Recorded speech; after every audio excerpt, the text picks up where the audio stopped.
या श्री स्वयं सुकृतिनां भुवनेश लक्ष्मी पापात्मनां कृतधियां हृदये सुबुद्धि श्रद्धा सतां कुलजन प्रभवस्य लज्जा तातां नतास्म परिपालय देवी विश्वम्।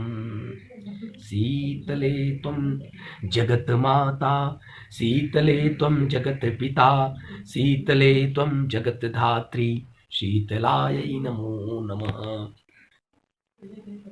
प्रिय सज्जनों, भगवत अनुरागियों, इस अपार संसार में आज के समाज में अनाचार, पापाचार, व्यभिचार बढ़ रहा है। मैं इसी प्रयागराज का रहने वाला, तहसील मेजा, थाना मांडा, ब्लॉक मांडा, खास गांव हड़िया, मैं आज कवि शायर मकोईलाल दीवाना पंडित अशोक तिवारी। आज 2 दिन से हम प्रयागराज आए। आज हम इस विश्व के मानचित्र पर जो अमित रूप से सदियों से ये तीर्थराज प्रयाग कहा गया, सुना गया, देखा गया, और इन्हीं तीर्थराज प्रयाग कारण जो भारत में 4 जगह, नासिक, उज्जैन, हरिद्वार, प्रयाग, जो भारत में इस प्रयाग की महिमा बताई गई, वो अन्य तीर्थों में ऐसा पुण्य कि आप एक बार इस तीर्थराज प्रयाग में आकर के आप स्नान करें न करें, इस तीर्थराज प्रयाग का नाम लेगा। तीर्थपति आओ सब कोई, ये तीर्थों का राजा प्रयाग है। आज हम यहाँ लगभग 11 बजे के लगभग हम घाट पर संगम पहुंच गए, अपनी बेटी सौम्या के साथ, अपनी धर्मपत्नी सुषमा तिवारी के साथ।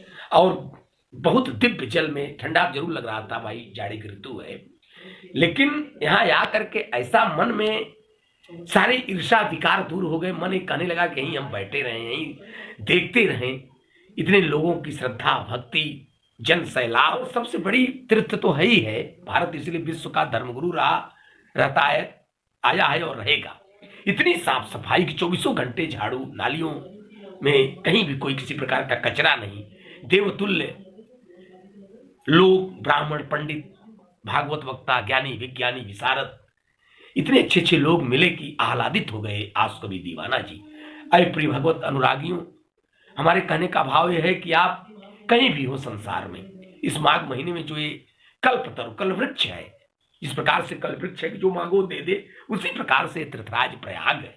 अय प्रिय भगवत अनुरागियों, प्रिय सज्जनों, आप लोगों से हम यही निवेदन करते हैं कि आप लोग कहीं भी हों, अपने मन को, मलिनता को त्याग करके संगम में आकर के आप स्नान करें और पुण्य के भागी बने।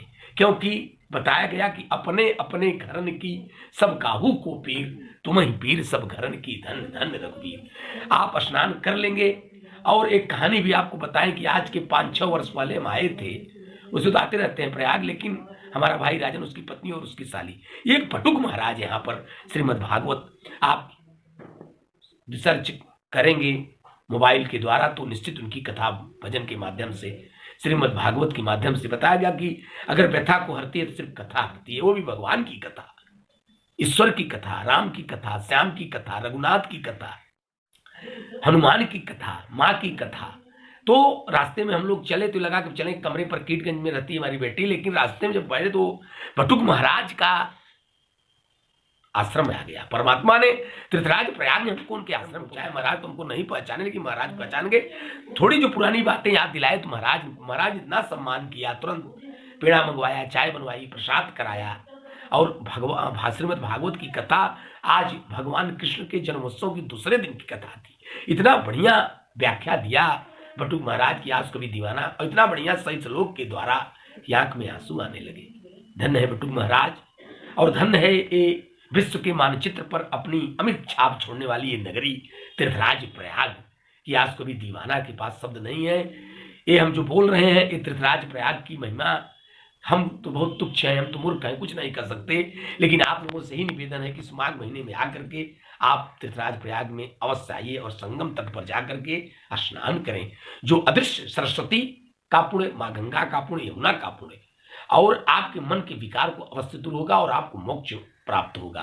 अरे मेरे प्रिय सज्जनों, इतना अच्छा लगा कि और 1-2 दिन 4 दिन रुकिए, भागवत हो रही है, रामलीला हो रहा है, रासलीला हो रहा है। धन्य है प्रयागराज की तीर्थों का राजा। ऐसा महसूस हो रहा था कि बस वहीं हम संगम तट पर बैठे रहे, उस अदृश्य सरस्वती की अविरल धारा माँ गंगा की धारा, माँ यमुना की धारा। मन मतंग मानत नहीं जब तक दगा न खाए, जिससे विधवा स्त्री गर्भ रहे पछताए। मन तो कोई रोक नहीं सकता, मन के घोड़े को कौन योगी विज्ञानी विशारद, लेकिन अगर परमात्मा चाहे तो रुक सकता है।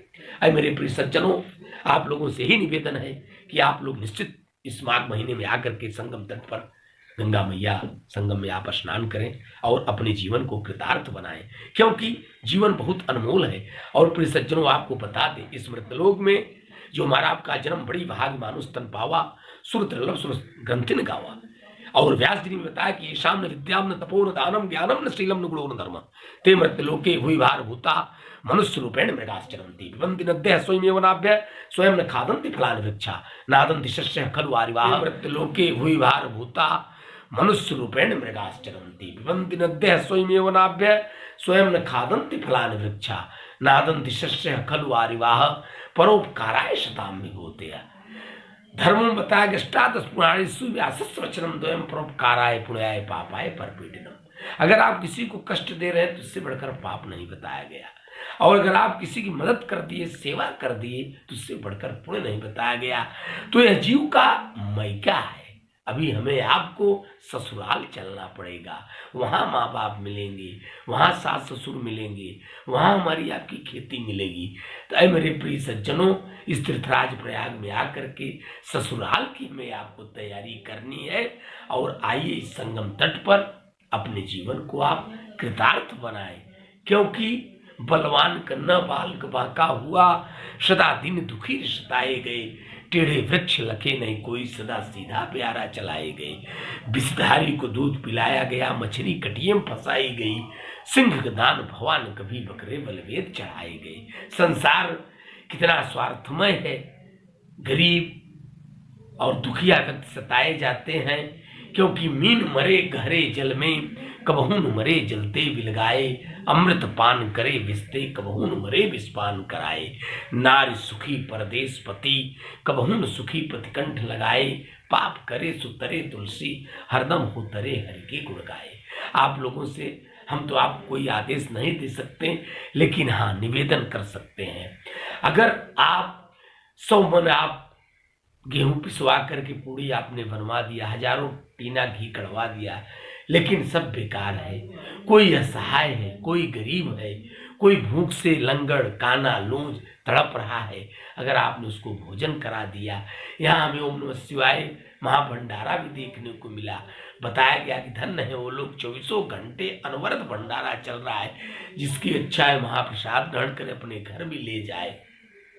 ऐसे ऐसे लोग हैं इस धरातल पर, धन्य है जीवन। और कितने लोग हैं कि संसार में अनाचार पापाचार व्यभिचार बढ़ रहा है। हमारी बेटियां, हमारी बहन माताओं की इज्जत लीलाम हो रही है। ऐसे तीर्थों में आकर के हमारे आपके सद्विचार बढ़ेंगे और हम अपने जीवन को धन्य बनाएंगे। और इसी के साथ हम अपनी वाणी को विराम देते हैं। जय हो राधे सरकार।